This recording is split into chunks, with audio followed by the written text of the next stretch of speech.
তালি হবে তালি বন্ধু তখন মাথা থেকে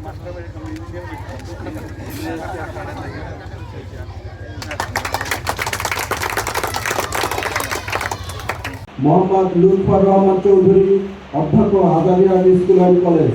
উপস্থিত আছেন মোহাম্মদ হাবিবুর রহমান হাবিব, অধ্যক্ষ সৈয়দপুর আদর্শ বালিকা বিদ্যালয়। বসুন্ধরা গ্রুপ বাংলাদেশের শিক্ষা বিভাগে বিভিন্ন ডিপার্টমেন্টে যে অবদান রেখে চলছে, এর জন্য তাদেরকে ধন্যবাদ জানাতেই হয়। বিশেষ করে আমি জানতে পারলাম সারা দেশে তারা এরকম পাঠাগার যেটা আজকে সৈয়দপুরে উদ্বোধন হলো, এরকম সারা দেশে 12টার অধিক পাঠাগার কার্যক্রম চালাচ্ছে।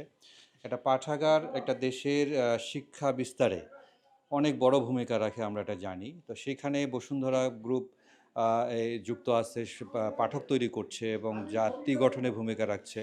এটা খুব অনন্য কাজ। আমি সাথে বলবো যে পাঠাগারগুলোকে আরও যদি ইলাবরেটলি ছড়িয়ে দেওয়া যায়, তাহলে এইটা আরও ভালো একটা সুফল দেবে জাতি গঠনে, এবং আমি মনে করি তাদের এটা সামর্থ্য আছে। এবং সেখানে আমাদের সৈয়দপুরে আজকে যেটা হলো সেইটা এখানে স্থানীয় জনগণের দাবি আছে যে এটা যদি আরও একটু বড় পরিসরে এই পাঠাগারটাকে বর্ধিত করা যায় এবং অনেক পাঠক আমাদের এখানে জানি আছে, সেখানে আমরা পাঠক পাবো এবং সেখানে শিক্ষা বিস্তারে ভূমিকা রাখবে।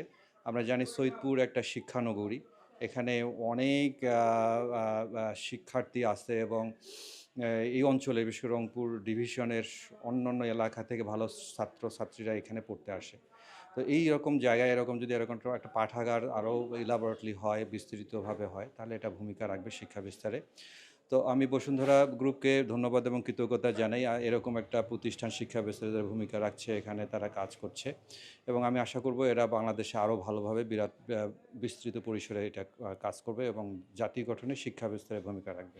খুব ভালো একটা উদ্যোগ যে আমাদের শহরের একদম পাশেই একটা গ্রামে যে এরকম একটা পাঠাগার হচ্ছে। সেই পাঠাগারে বিভিন্ন ধরনের বই থাকবে, পত্রিকা থাকবে শুনলাম। তো সেখানে যদি বাবা যদি তার সন্তানকে নিয়ে আসে, বাবা পেপার পড়লো, সন্তান বই পড়লো, তো সন্তানকে এই বই পড়ার সাথে অভ্যস্ত করে দিলে যে আগামীতে যে আমরা যে সুন্দর একটা জাতি পাবো, এটা আমাদের সবার জন্য ভালো হবে আর কি। বসুন্ধরা ডায়াপেন্ট এখন আরো উন্নত। এই হট এয়ার থ্রো টপ শীত দ্রুত শোষণ করে সোনামণিকে দেয় কোমল অনুভূতি। হবে অনেক বসুন্ধরা গ্রুপে এই লাইব্রেরিটাতে এই বসুন্ধরা গ্রুপে এই কাজগুলো কিভাবে দেখেন?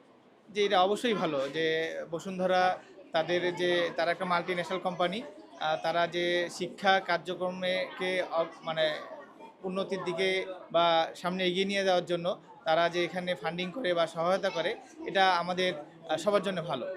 আমি প্রথমেই বলবো যে পাঠাগার বিষয়টা বর্তমান সময়ে বাংলাদেশে খুব একটা চালু নেই বা হচ্ছে না নতুন নতুন করে। আমাদের সৈয়দপুরের ইতিহাস যদি বলি, সৈয়দপুরের স্বাধীনতার পূর্ব থেকে দুটো খুব সমৃদ্ধ পাঠাগার আছে, সেখানে পাঠক যায় না পরিচর্যার অভাবে। সেক্ষেত্রে ব্যতিক্রম বসুন্ধরা গ্রুপ। দাওয়াত পাওয়ার পরেই খুব ভালো লাগছে যে বসুন্ধরা গ্রুপ বাংলাদেশের যেমন ব্যবসায় আইকন, তেমনি শিক্ষার ক্ষেত্রে মানুষকে শিক্ষিত করার পিছনে যে বসুন্ধরার একটা লক্ষ্য আছে, সেই লক্ষ্যটাকে কাজে লাগানোর জন্য মাঠ পর্যায়ে পাঠাগার তৈরি করে দিচ্ছে। এজন্য বসুন্ধরা গ্রুপকে আমি অন্তরের অন্তঃস্থ করে ধন্যবাদ জানাই। পাশাপাশি বসুন্ধরা গ্রুপকে বলবো এমনি করে আরও, শুধু এটা 12তম না, 120টা পাঠাগারও যদি হয় বসুন্ধরার নেতৃত্বে, আরও তো ভালো লাগবে। আমি সেই সাথে আশা করব যে বসুন্ধরা এখানে যেমন করলো, সৈয়দপুর শিক্ষানগরী, সৈয়দপুর উপজেলা যেন অন্তত আরেকটি পাঠাগার করা হয়।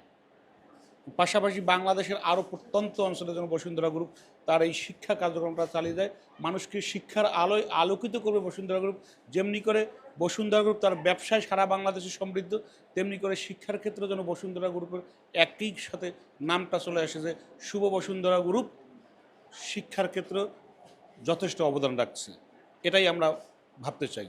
বসুন্ধরা শুভ সংঘের প্রতিষ্ঠাতা ইমদাদুল হক মিলন স্যার, উনি জনপ্রিয় কথা সাহিত্যিক এবং বসুন্ধরা গ্রুপের উপদেষ্টা এখন তিনি। ইমদাদুল হক মিলন স্যারের একটি স্বপ্নই ছিল যে গ্রামের প্রত্যন্ত অঞ্চলের শিক্ষার্থীরা যারা আছে তারা একটু বইয়ের প্রতি আগ্রহী হবে, তারা বই পড়বে, বইয়ের প্রতি মনোযোগী হবে, তারা বই পড়ে অনেক কিছু জানবে, ভালো মানুষ হবে, জীবন গঠন করবে, উন্নত জীবন গঠন করবে। এই লক্ষ্য নিয়েই কিন্তু আমরা দেশের বিভিন্ন অঞ্চলে, বিশেষ করে প্রত্যন্ত অঞ্চলগুলোতেই পাঠাগার স্থাপন করছি, বসুন্ধরা শুভসংঘ পাঠাগার। যে পাঠাগারে অনেকগুলো পত্রিকা থাকছে, শিক্ষার্থীরা এসে নিয়মিত পত্রিকা পড়ছে, যারা অবসরপ্রাপ্ত শিক্ষক আছেন বা অন্যান্য মানুষ আছেন সমাজের, তারাও এসে কিন্তু এখানে নিয়মিত পত্রিকা পড়ছেন, ফাঁকে ফাঁকে তারা বই পড়ছেন। এই যে মানুষের অবসর সময়ের সঙ্গী হিসাবে তারা বইকে বেছে নিচ্ছেন, আমাদের লক্ষ্য ছিল এরকমই যে আমরা বসুন্ধরা শুভসংঘের মাধ্যমে, বসুন্ধরা শুভসংঘ পাঠাগার স্থাপন করে একটি উন্নত জাতি গঠনে, একটি শিক্ষিত জাতি গঠনে আমরা এগিয়ে নিয়ে যাব এই দেশকে, এবং আমাদের সমাজের ছেলেমেয়েরা, বিশেষ করে ছাত্রছাত্রীরা, তারা বইয়ের প্রতি আগ্রহী হবে।